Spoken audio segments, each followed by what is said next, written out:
राधे राधे।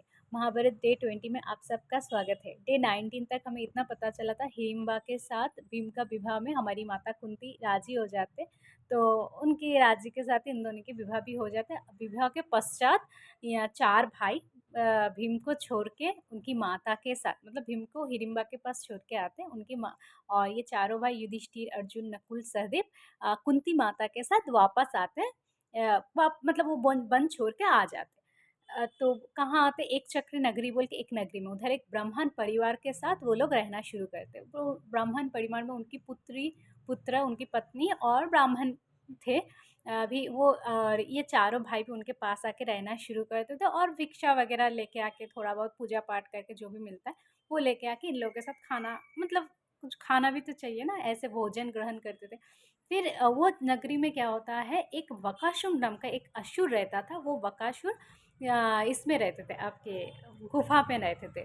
तो वो बकासुर पहले सबको मार मार के खाता था। तो एक बार वो बकासुर को वो मतलब वो गांव से ऐसे हुआ था कि हर परिवार से कोई ना कोई बकासुर के लिए बहुत अधिक भोजन लेके जाएगा, और एक एक इंसान, एक मनुष्य को लेके जाएंगे जिसको वो बकासुर खाएंगे। तो ऐसे करके करके परिवार का हर हर परिवार से कोई ना कोई जाता है। इस बार हुआ क्या, सबका तो एक एक टाइम आता है ना, ये समय इन लोगों का बारी हुआ, मतलब ये ब्राह्मण परिवार का बारी है। तो ब्राह्मण परिवार में ब्राह्मण जो है वो आपके आके अपनी पत्नी को बोलता है, अभी तो हमारी बारी है, इस बार मैं जाती हूँ। तो उसकी पत्नी बहुत रोती है, आप जाओगे तो मैं दो बच्चे के साथ मैं कैसे ज़िंदगी व्यतीत करूँगी। फिर उसकी पुत्री बोलती है, मुझे तो विवाह कराना ही है पिताश्री, मैं जाती हूँ इस बार बकासुर के मतलब भोजन बन के।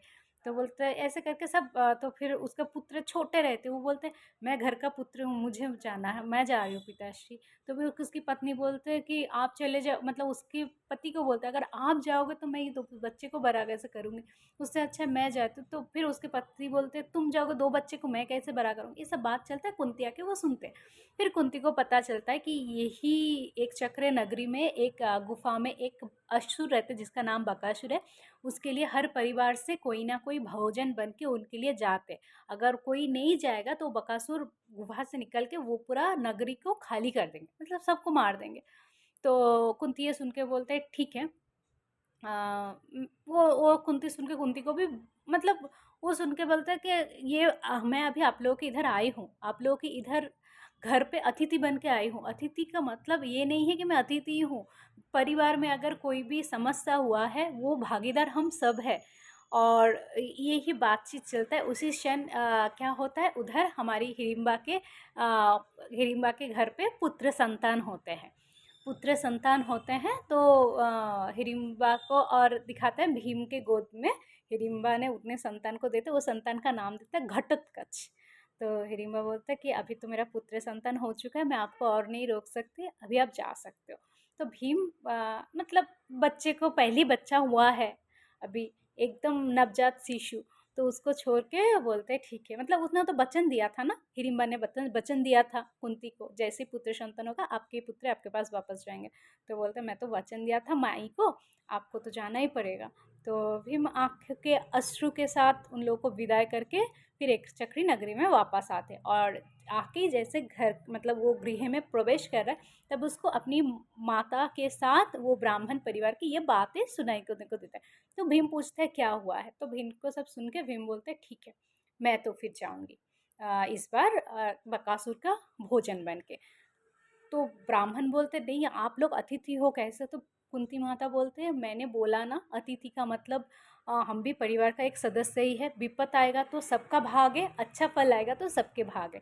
तो युधिष्ठिर अर्जुन सब बोले, तो आप फिर उसके बाद माता भीम को लेके युधिष्ठिर अर्जुन के पास जाते, बात बोलते जो हुआ है। तो युधिष्ठिर बोलते मैं क्यों नहीं जा सकती। तो तब कुंती माता बोलते हैं युधिष्ठिर तुम मेरे पुत्र केवल नहीं हो, तुम हस्तिनापुर की युवराज हो, तो हस्तिनापुर के युवराज के ऊपर मैं ये भाग नहीं दे सकती। तब अर्जुन बोल रहा है तो मैं क्यों नहीं जा सकती। तब कुंती बोल रहा है तुम जा सकते हो, पर तुम द्रोणाचार्य, मतलब गुरुदेव का आचार्य द्रोणाचार्य का सबसे बड़ा शिष्य हो, उनके तुम्हारे ऊपर बहुत सारे मतलब बहुत सारे एक्सपेक्टेशन है, तो तुम्हें भी मैंने इसलिए तो नकुल सहदेव बोलता है कि तो माताश्री हम भी जा सकते हैं ना, तो बोलते तुम जा सकते हो, बट तुम मेरी छोटी बहन माधुरी की पुत्र हो, तो मैं तुम दोनों को विपद में कैसे डाल सकती हूँ। तो इसीलिए भीम जाएगा, भीम ही जाएगा। तो अभी अभी जैसे आ जाते, साँझ होके आते शाम के समय, तो भीम ने क्या किया, अभी जा रहा है तो बहुत सारा फल फ्रूट लेके मतलब भीम खुद के साथ लेके जा रहा है, भीम को भी भूख लगता है ना, फिर खा रहा है। फिर उधर बकासुर बोले आज शाम अभी तक रात हो गया कोई नहीं आया, बाहर आके देख रहा है भीम बैठ के फ्रूट खा रहा है, फल खा रहा है। तो भीम को आके मारने आया। अभी भीम भी तो लंबा चौड़ा तगड़ा सा है, शक्तिशाली है, उसके भुजा में भी बहुत बल है। भीम बकासुर के साथ मारपीट किया, मारपीट करके बकासुर को हरा दिया, वध करके फिर भीम वापस आ गए। तो सब लोग तो जय जयकार कर रहा है, हे बकासुर को किस मार दिया, बकासुर को इस बार तो ब्राह्मण परिवार का बारी था, ब्राह्मण परिवार ने मार दिया उसको। सब ब्राह्मण परिवार के घर में आए हैं फूल मिठाई लेके। तो ब्राह्मण परिवार जैसे ही आया है तो बाहर वो बहुत ज़्यादा शोर शराबा सुन के बाहर से कुंती माता और भीम को समझ में आता है कि अभी गांव वालों को पता चल चुका है बकासुर मर चुका है, तो हमें इधर रहना और सही नहीं होगा। ब्राह्मण परिवार को आके जैसे बधाई बधाई देता, ब्राह्मण परिवार बोलता है मैंने किसी को नहीं मारा। तो बोलता है कौन मारा है, बोले मेरे घर में एक अतिथि है, उन लोगों ने, वो ब्राह्मण लोगों ने मारा है, मतलब उन लोगों ने वध किया है। तो बोलते चलो हमें वो ब्राह्मण से मिलाओ। जैसे वो उनके कक्ष में आते, आके ये पांचों भाई उनकी माता के साथ मतलब गृह छोड़ के पीछे वाले रास्ते से निकल चुका है। तो बोलते कहाँ गया वो लोग, बोले कहाँ गया मतलब, बोले हाँ इधर ही तो था वो, मेरा मतलब आए थे हमारे पास कुछ मतलब हमारी अतिथि बन के, उन लोगों ने किया। ये से बोलते बोलते वो लोग निकल जाते बाहर, और मतलब वो लोग अभी उनके वो एक चक्र नगरी छोड़ के बकासुर को मार के निकल जाए।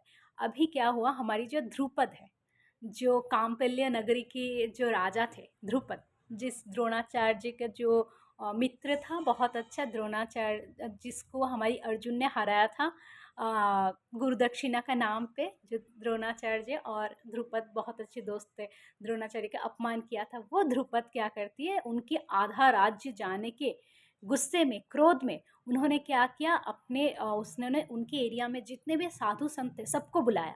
तो साधु संत सबको बुलाया, बोला मुझे एक पुत्र संतान चाहिए, एक पुत्र, ऐसे पुत्र जो द्रोण को मार सके, गुरु द्रोणाचार्य को मार सके, उनको वध कर सके। उन्होंने मेरा आधा राज्य ले लिया, उन्होंने मुझे पराजित किया, मुझे ऐसे वाला एक पुत्र चाहिए। जैसे अभी सारे संत बोल रहे कि आपकी किस्मत में कोई पुत्र नहीं है, आपकी किस्मत में केवल पुत्री है। ध्रुपद का और एक उनके पहले भी एक पुत्री हो चुका है, वो पुत्री जो हमें, अगर आप पीछे कहानी सुनेंगे तो आपको पता चलेगा, अंबिका और अंबालिका तीनों जो बहन था, जो सत्यवती का बहू हुआ था, मतलब हमारी जो अर्जुन है उनकी पिताश्री, मतलब पांडु जो है, पांडु का पिता जो था, पिता का 3 बहन के साथ शादी होने वाला था। वो जो अम्बा था, अम्बा ने दूसरे बार, वो तो मतलब अपने देह त्याग किया था ना भीष्म के ऊपर क्रोध होके, क्योंकि भीष्म ने उनके पति के साथ शादी नहीं होने दिया। तो वो अम्बा ने बोला था भगवान शिव के वरदान से मैं फिर से जन्म लेके आऊँगी। तो ध्रुपद का जो पहली पुत्री होती है वो होती है श्रीखंडिनी, वो हमारे ध्रुपद की पहली पत्नी, पहली पुत्री होती है।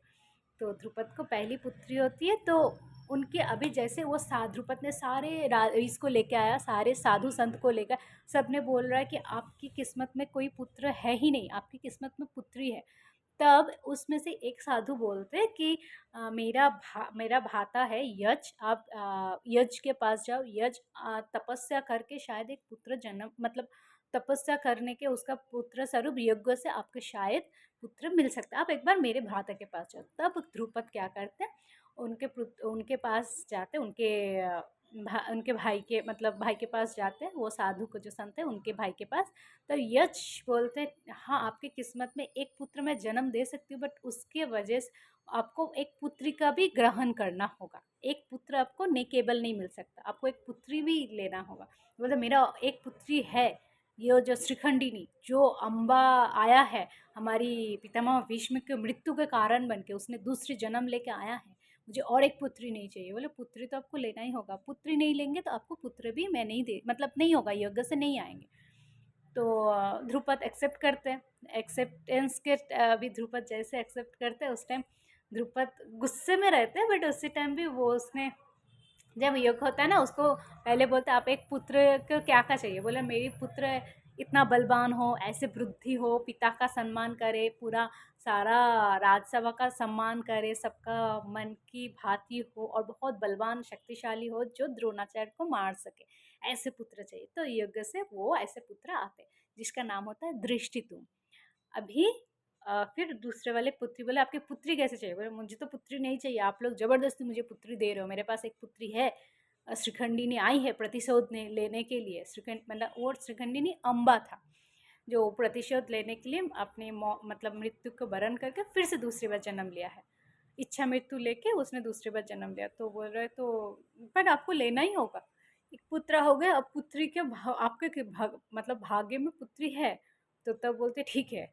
तो वो पुत्री जब जन्म लेती है वो होती है द्रौपदी, और उसके पिता को बोलते आप कैसे पुत्री चाहते हो, तो बोलते मेरी पुत्री मतलब ऐसे पुत्री हो दिखने में बहुत सुंदर हो, गुनी हो, बट उसको हर पद पद में उसको अपमान मिले, उसको दुख मिले, उसके कष्ट मिले, ऐसे पुत्री चाहिए जो जो बट मुझे ऐसे उसके पिताश्री ने यज्ञ के टाइम गुस्से में, उसको तो पुत्री नहीं चाहिए, जबरदस्ती उसको पुत्री दे रहा है, तो गुस्से में जितनी बुरी चीज़ है सब मांगती है। तो ओनली एक ही दो तीन चीज़ अच्छी मांगती है जिसमें वो दिखने में बहुत अच्छी, मतलब बहुत सुंदर हो, दुनिया में सबसे सुंदर हो, और वो सहनशीलता बहुत ज़्यादा हो, और उसका जितने भी उसके साथ बुरा क्यों ना हो उसके, बट उसको सब जगह से सम्मान और मर्यादा मिले।